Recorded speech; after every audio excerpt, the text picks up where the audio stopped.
प्रयागराज में इलाहाबाद हाईकोर्ट में श्री कृष्ण जन्मभूमि मामले पर जो है आज सुनवाई होनी है। तो 3 अलग अलग कोर्ट्स में, वाराणसी, लखनऊ और इलाहाबाद, 3 अलग अलग कोर्ट्स में आज 3 मामलों में सुनवाई होनी है। और ये वो 3 मामले हैं जिस पर पूरे देश की निगाहें हैं।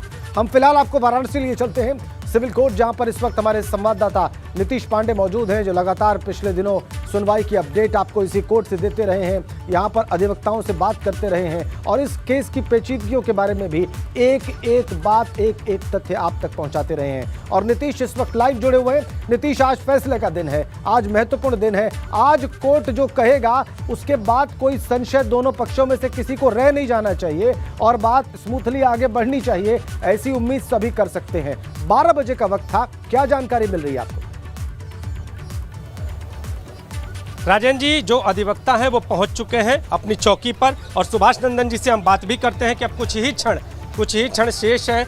12 बजे का जो वक्त दिया गया था, हालांकि 12 बजे से 2 बजे के बीच में फैसला आने की बात कही जा रही है। तो सुभाष जी, आज का दिन कितना महत्वपूर्ण और फैसले के लिहाज से क्या? आज का दिन बहुत ही महत्वपूर्ण है पूरे भारत के इतिहास में, क्योंकि ये जो कमीशन का फैसला, अगर कमीशन आज फिर पुनः प्रारंभ होना है, कमिश्नर तो रुकना नहीं है, कमीशन होना ही होना है। इसके लिए आर्डर, भाई कमिश्नर बदला जाए कि न बदला जाए इस पर संशय है, लेकिन हमारा मानना है कमिश्नर नहीं बदले जाएंगे। और आज का जो फैसला आएगा न्यायालय का, वो बड़े मील का पत्थर साबित होने वाला है। मील का पत्थर आप कह रहे हैं, तो मील के पत्थर में कहीं ऐसा तो नहीं है कि सिविल जज सीनियर डिवीजन भी चल सकते हैं? हालांकि अब सब कुछ कोर्ट के फैसले पर निर्भर करता है, लेकिन उम्मीदों की बात मैं कर रहा हूं। हम लोगों ने प्रस्ताव माननीय न्यायालय के समक्ष रख दिया था कि अगर बहुत दिक्कत हो प्रतिवादियों को तो आप स्वयं चलें, क्योंकि ये बहुत बड़ा इशू है और ये पूरा देश प्रभावित होना है। इसलिए हमने माननीय न्यायालय से कहा, समक्ष हमने एक प्रस्ताव रखा कि अगर इनको दिक्कत हो तो आप स्वयं जो है चल सकते हैं।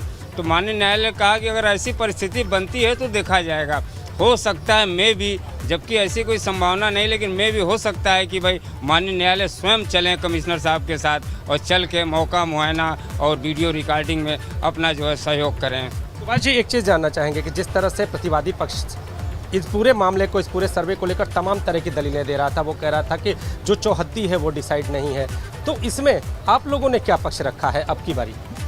सारी चौहद्दी जो है सरकारी दस्तावेजों में सबके जनमानस में वो तय है और निश्चित स्थापित है। यही 91-30 है, जिस पर जो है आदि विश्वेश्वर स्वयंभू स्वयं प्रकट थे और स्वयं उनका मंदिर था, जिसको तोड़ के मस्जिद, कुछ अंश गुंबद लगा के जिसको आप मस्जिद कहते हैं, उसका निर्माण कराया गया। ये जग जाहिर है, इसमें कहीं संशय नहीं। तमाम दस्तावेज हैं, तमाम निर्णय हैं, न्यायालय के भी निर्णय आज नहीं, अंग्रेजों के समय से निर्णय है, जिसमें यह है कि स्वयंभू, अगर वो नहीं है तो फिर बहुत साहब किस चीज़ का मुकदमा चल रहा है, किस चीज़ को जो है वो परिसर तय है कि 9130 अराजी नंबर यही है। इसमें विवाद खड़ा करना, अब मामला काफ़ी आगे बढ़ गया है। माननीय न्यायालय ने जो आदेशित कर दिया है और कंटिन्यू चल रहा है कमीशन, अधिवक्ता कमीशन जो है कंटिन्यू चल रहा है, 1.5 दिन हुआ है।